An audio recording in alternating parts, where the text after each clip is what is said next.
হাজারদুয়ারি, যার পূর্ব নাম বাড়াকোঠা এবং বিকল্প নাম নিজামত কেলা। 1829 খ্রিস্টাব্দে 9 আগস্ট নবাব হুমায়ুন জাহের তত্ত্বাবধানে এই প্রাসাদের কাজ শুরু হয় এবং 1837 সালে এই প্রাসাদের কাজ সম্পূর্ণ হয়। হাজারদুয়ারি ছাড়াও এই চত্বরে রয়েছে ইমামবাড়া, ঘড়িঘর, মদিনা মসজিদ, চক মসজিদের মতো বেশ কিছু স্থাপত্য।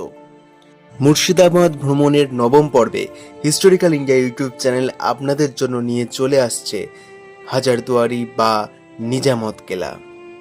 সম্পূর্ণ জায়গাটি ঘুরে দেখতে এবং জায়গাটির ইতিহাস জানতে হিস্টোরিক্যাল ইন্ডিয়া ইউটিউব চ্যানেলটির সাথে জুড়ে থাকুন। চ্যানেলটি সাবস্ক্রাইব করুন, লাইক করুন এবং কমেন্টে জানাবেন ভিডিওগুলি কেমন লাগছে। পূর্ব পর্বগুলি দেখতে হলে চ্যানেলটি ভিজিট করুন এবং আমাদের সাথে থাকুন। খুব শীঘ্রই দেখা হবে নতুন ভিডিও নিয়ে। ভালো থাকবেন, সুস্থ থাকবেন। ধন্যবাদ।